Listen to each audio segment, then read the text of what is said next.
চলে আসলাম কাপড় চোপড় দেখেন অনেক কাপড় চোপড় আমার ময়লা হয়েছে, এগুলা সব ধুইতে হইব। তো কাপড় চোপড় ধোয়া শুরু করি। কালকে কিছু বেড কভার ছিল, এগুলাও ধুইছি।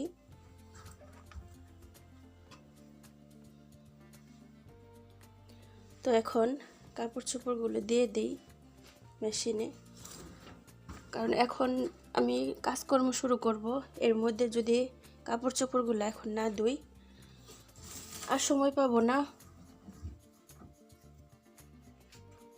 তো এইগুলা রেখে দিলাম, এগুলো হয়েছে কালার, এটা রং উঠবো বোঝাই যাচ্ছে। আর এই যে এখানে এটা হচ্ছে আমার নামাজের ড্রেস, তো ম্যাডাম ঈদের মধ্যে গিফট করছিল, ধোয়া হয় নাই, নতুন আর কি। তো এগুলো আমি হাতে ধুইতে হইব। তো যাই হোক, এখন মেশিনটাই স্টার্ট করি। এই যে সাবান দিয়ে দিলাম, আর এই যে এখন দিয়ে দিব, এটারে বলে রিনুর, মানে এটা দিলে কাপড় দিয়ে অনেক সুন্দর একটা সুন্দর স্মেল আসে, ফুলের মতো।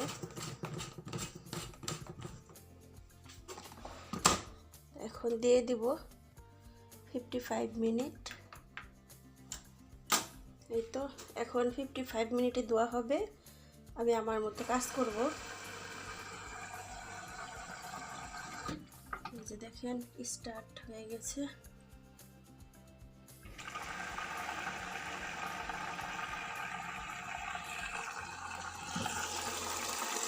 এই যে দেখেন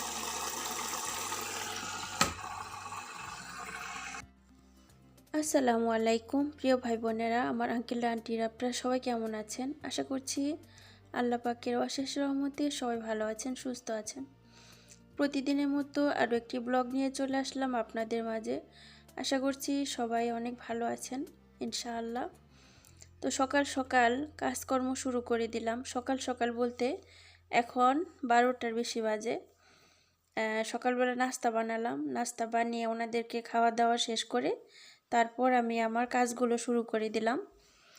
আসলে সকালবেলা রান্না করা, নাস্তা বানানো একটা বড় একটা ভেজাল, ওগুলি করতে গেলে সকাল সকাল কাজটা হয় না। তো আজকে প্রচুর কাজ ছিল, তো এই কাজগুলো যদি সকাল সকাল না করি তাহলে আর করা হবে না। আর আজকে অনেক দিন পর বাড়িঘরে কাজকর্ম করতেছি। দুবাই থেকে আসার পর একদিন শুধু বাসার কাজকর্ম করছিলাম, এছাড়া সব সময় কি হয় কাজগুলো হালকা পাতলা করা হয়। এই তো একটু একটু করে বাড়িঘরের ঝাড়ু দেব, মুছবো, কারণ আজকে অনেক কাজ।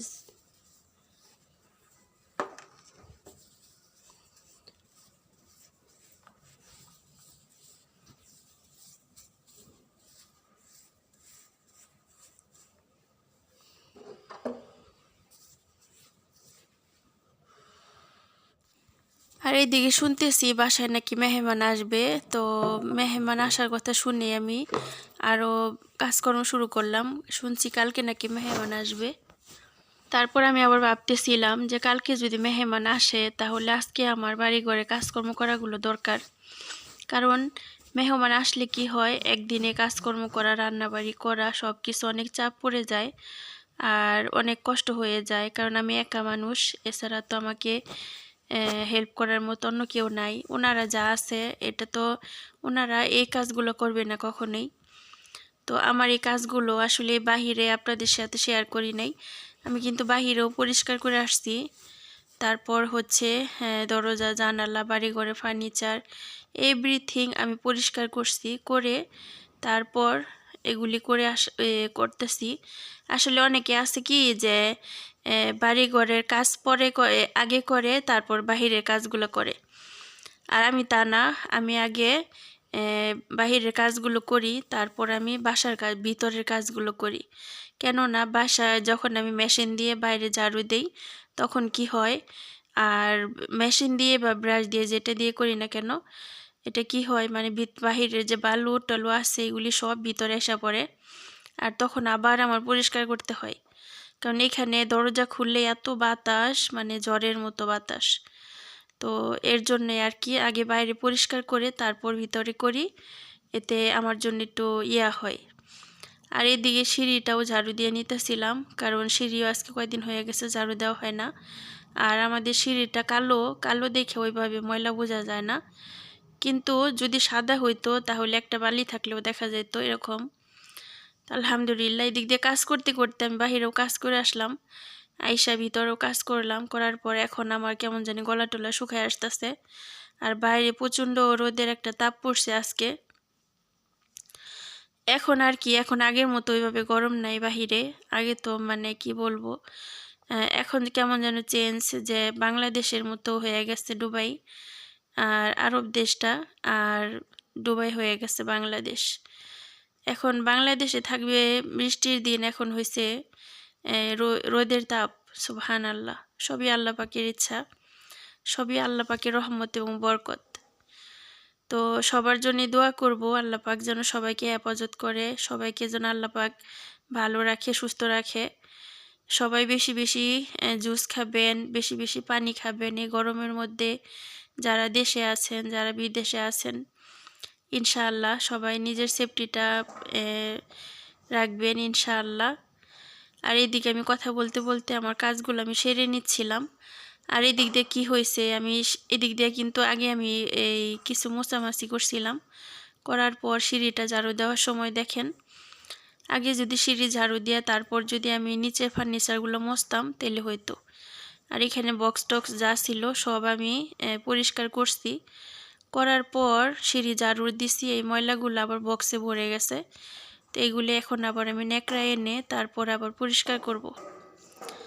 আর আমাদের সিঁড়ির সাইড দিয়ে যে বালিগুলা পড়ে কেমন যেন হয়ে যায়, জালের মতো হয়ে যায়। তো ওইগুলো পরিষ্কার করবো ইনশাআল্লাহ আমি একটা ন্যাকড়া দিয়ে, তারপর সুন্দর করে পরিষ্কার করব। আর কাজকর্মগুলো তাড়াতাড়ি শেষ করব, শেষ করে তারপর আজকে রান্নাবাড়িও আসছে হালকা পাতলা। আজকে ভাবছিলাম যে আজকেও যদি মনে মনে ভাবতেছিলাম যে আজকেও যদি বাহির থেকে রান্না করে নিয়ে আসতো, মানে বাহির থেকে অর্ডার করে নিয়ে আসতো, তাহলে আমার জন্য একটু হেল্প হইতো। আসলে কালকে কাজের চাপ তেমন একটা বেশি ছিল না, কিন্তু বাহির থেকে খাবার নিয়ে আসছে, তাই আমি অনেক অনেক আল্লাহর কাছে শুকরিয়া আদায় করছি আলহামদুলিল্লাহ। মানে কি বলবো, ওই দিন আমার মনটা ভালো ছিল না। ও আরেক কথা আপনাদের সাথে বলি, সেটা হচ্ছে 2-3 জনের কমেন্ট আসছিল যে আপু আপনার ভাগ্নির বেবিটা কেমন হয়েছে। আলহামদুলিল্লাহ, আপনাদের দোয়া, আল্লাহর রহমত এবং বরকতে অনেকটাই সুস্থ এখন। তো এই কয়দিন মেডিকেলে নিয়ে গেছিল হসপিটালে, তো বড় বড় হসপিটালে আপনার ওর নাকের ভিতর দিয়া এই ওষুধ পত্র দেওয়া হয়েছে, মানে খাবার দাবার, তারপর অক্সিজেন লাগানো ছিল। এখন আলহামদুলিল্লাহ আপনাদের দোয়া অনেকটাই ভালো। তো সবাই দোয়া করবেন আল্লাহ যেন বেবিটাই সুস্থ করে দেয় আরও। তা ওর হয়েছে হার্ট ব্লক তো আপনারা বোঝেননি একটা বাচ্চার জন্য কতটুকু কষ্ট। বিশ্বাস করেন, যখন বাচ্চাটার ভিডিও কলে দেখি অনেক খারাপ লাগে। আর আমি বেশি একটা ভিডিও কল দিই ওর না, আমার খারাপ লাগে দেখে। আমার যখন আমি মুখটা দেখি তখন আমার ভিতরটা একদম কেমন জানি কষ্টে, যেমন বুকটা ফাইটা যায় এরকম লাগে। আর আমি জানি না কেন আমার এই কারো কষ্ট আমি দেখতে পারি না, আমি কারো মানে কোনো দেখতে পারি না, আমার অনেক খারাপ লাগে। জানি না আল্লাহ পাক কি দিয়ে আমার মনটা বানাইছে। তো সবাই দোয়া করবেন, বাচ্চাটা এখন কিছুটা সুস্থ হয়েছে। তারপর ওর মেডিসিন চলতেছে, অ্যান্টিবায়োটিক বিভিন্ন ধরনের মেডিসিন। ইনশাআল্লাহ আল্লাহ যেন ওকে পুরোপুরি সুস্থ করে দেয়। নর্মাল একটা ফ্যামিলির জন্য মানে এরকম অসুস্থ হওয়াটা মানে কি যে একটা জানি না। আল্লাহ আসলে একটা কথাই বলবো যে আল্লাহ যা করে ভালোই করে। আল্লাহর উপরে আল্লাহ হয়তো ভালো কিছু রাখছে ভাগ্যে, এর জন্য এরকম ইনশাআল্লাহ। তো এই আর কি, হয়তো আল্লাহ পাক ভালো কিছু রাখছে তার বাবা মা তার ফ্যামিলির জন্য, এর জন্য বাচ্চাটা এরকম হয়েছে। তো আল্লাহ পাক যা করে ভালোই করে, আল্লাহর উপরে আল্লাহর সিদ্ধান্ত সবই ভালো আলহামদুলিল্লাহ। এই আর কি। তো দেখেন দেখতে দেখতে আপনাদের সাথে কথা বলতে বলতে কাজগুলোও সেরে ফেললাম। তো এখন চলে আসছি ঝাড়ু দেওয়ার জন্য। ওই সাইডটা ঝাড়ু দিয়ে এখন হচ্ছে টেবিলের সাইড দিয়ে। আর কয়েকদিন আগে ওনারা টেবিলে খাওয়া দাওয়া করছিল, অনেক খাবার নিচে পড়েছিল, ওইগুলো আমি ভালো করে পরিষ্কার করি নাই। তো পরের বাড়িতে থাইকা মানে বিশ্বাস করেন একটা কথাই বলি যে আমরা যখন বাসা বাড়িতে কাজ করি, কাজ করা অবস্থায় আমাদের মাথায় যদি কোনো টেনশন থাকে তাহলে কিন্তু মানে এত খারাপ লাগে শরীর। এক হয়েছে কাজের প্যারা, তারপর থাকে হয়েছে দেশের প্যারা, যে কে কার কী অবস্থা এগুলা থাকে। ঠিক আছে, এইসব বিষয়গুলো যারা প্রবাসে থাকে মানুষে বলে যে এই অমুক প্রবাসী হার্ট স্ট্রোক করে মারা গেছে, অমুক প্রবাসী এভাবে মারা গেছে। কেন যায় জানেন? মারা যায় এই কারণেই যে তাদের যে দেশের একটা টেনশন, কারো কিছু হইলে প্রবাসীরা থাকতে পারে না, মনটারে বুঝাইতে পারে না। ওই দিনকে আমি বুঝছি যে আসলে মানুষ কিভাবে মারা যায়। আমি বিশ্বাস করেন টেনশনে আমার মুখ দিয়ে কথা বাইর হয় নাই, আমার খাওয়া দাওয়া ভিতরে যায় নাই, রাতে আমি ঘুমাইতে পারি নাই। এখনও মনে হইলে আমার বুকটা কাঁইপা ওঠে। তো আসলেই আল্লাহ পাক যেন সবার সন্তানটারে বাবা মার বুকে রাখে ইনশাআল্লাহ, এই দোয়াটাই করব।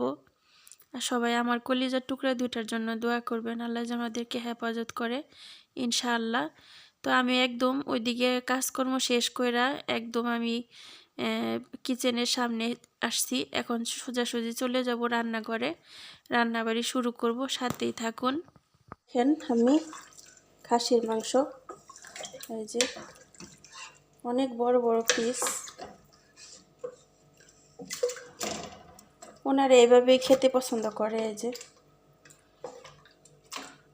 যাই হোক অনেক বড় বড়। তো এটার মধ্যে কি দিছি, এটার মধ্যে শুধু দিছি গোলমরিচের গুঁড়ো আধা চামচ আর হচ্ছে লবণ দিয়ে এটা সিদ্ধ করব। তারপরে ওনারা এভাবে খাবে সাদা ভাত দিয়ে। এখন আমি সিদ্ধ করে নেব।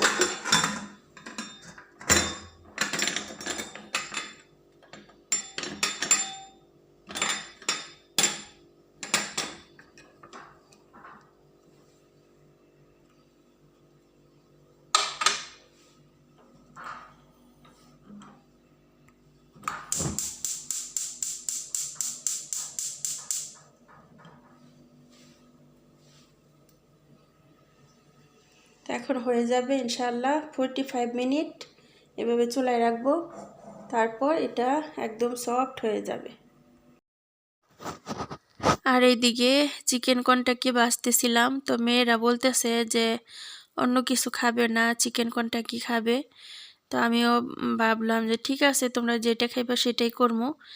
আর ওনারা তো বেশিরভাগ বাচ্চারা কি পছন্দ করে না করে এটার দিকে ওনারা করে, বেশি গুরুত্ব দেয় বেশি।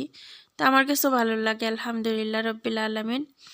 তো মাই ফ্যামিলি ফ্রেন্ডস, আজকের ব্লগটা আপনাদের সবার কাছে কেমন লাগলো অবশ্যই কমেন্টের মাধ্যমে জানাবেন। আর কে কোথা থেকে দেখছেন অবশ্যই কমেন্ট করবেন, কমেন্ট করে জানাবেন। আর ভিডিওর মাধ্যমে যদি ভুল কিছু হয়ে থাকে অবশ্যই ক্ষমার দৃষ্টিতে দেখবেন ইনশাআল্লাহ। তো আজকের ব্লগটা এ পর্যন্ত রাখবো ইনশাআল্লাহ। নেক্সট অন্য কোনো ব্লগে আবারও আপনাদের সাথে দেখা হবে, কথা হবে ইনশাআল্লাহ। আর সবাইকে বলবো আমাদের জন্য দোয়া করবেন, আমরাও আপনাদের জন্য দোয়া করি। আল্লাহ যেন আপনাদেরকে দুনিয়া আখিরাত অনেক ভালো রাখে, অনেক হ্যাপি রাখে। তো এখানে শেষ করব। আল্লাহ হাফেজ, আসসালামু আলাইকুম।